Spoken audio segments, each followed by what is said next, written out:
Bon, alors je vais faire là, comme on dit, une one shot, c'est-à-dire qu'il faut que je réussisse du premier coup cette vidéo qui a pour thème quelle raison a-t-on d'estimer une valeur au nous, c'est-à-dire à la première personne du pluriel, ou mieux dit au plan, en raccourci. Le plan c'est le raccourci qu'il vaut mieux dire parce que sinon, donc, la première personne du pluriel est un rôle pris par le grand homme, c'est-à-dire le moi paranoïaque. Alors, pour éviter ça, donc, on va donner une petite explication. On va partir du schéma de la foule par Freud, qui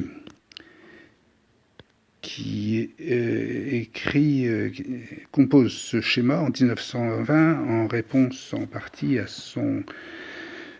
la propagande de son neveu Édouard Bernays. Freud, qui cherche à établir comment la foule est un phénomène d'hypnose collective, part de l'idée qu'il y a ici quelque chose, un objet commun aux divers éléments de la foule, aux divers membres.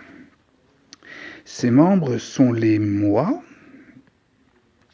Là, on en voit trois, mais enfin, dans une foule, il y en a beaucoup plus, bien sûr. Les moi qui vont s'orienter vers chacun un objet qui va correspondre à cet objet commun.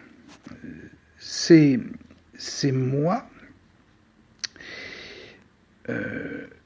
lorsqu'ils sont dans une foule, ce un est, il est tel que I, qu'un idéal. Il est tel qu'un idéal puisse se distribuer à chaque moi. Et Freud dessine ainsi son schéma de la foule. C'est pour exprimer que les moi vont osciller, il met avec une double flèche comme ça, vont osciller entre cet objet, ces objets que constituent les gens, et ici l'idéal vers lequel chaque individu de la foule, chaque moi, va s'identifier.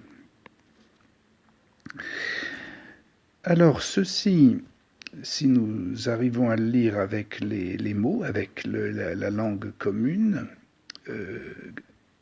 permet de dire que là, c'est l'un, tel I, le I soit les gens.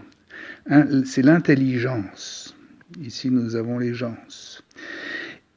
Effectivement, donc, c'est un schéma d'une foule qui,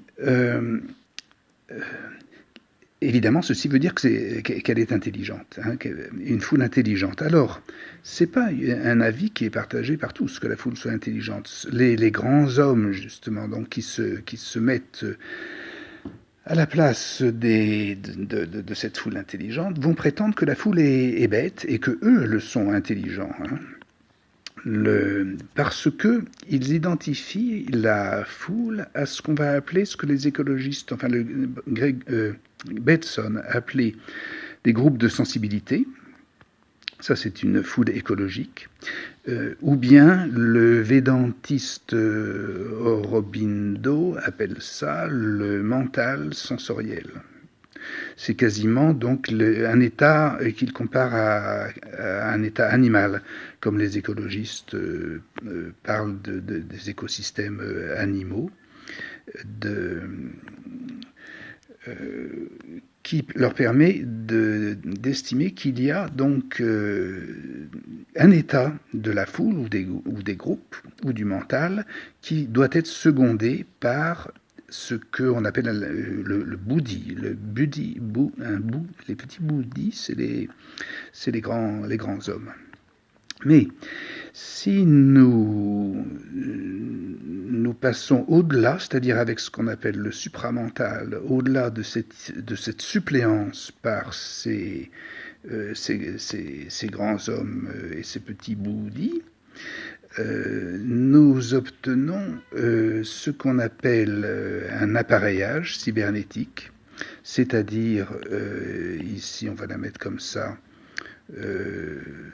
une intelligence artificielle, une IA ici, c'est un appareillage qui permet de donner substance, corps, ou d'animer l'intelligence collective, c'est-à-dire que là, nous avons une foule intelligente.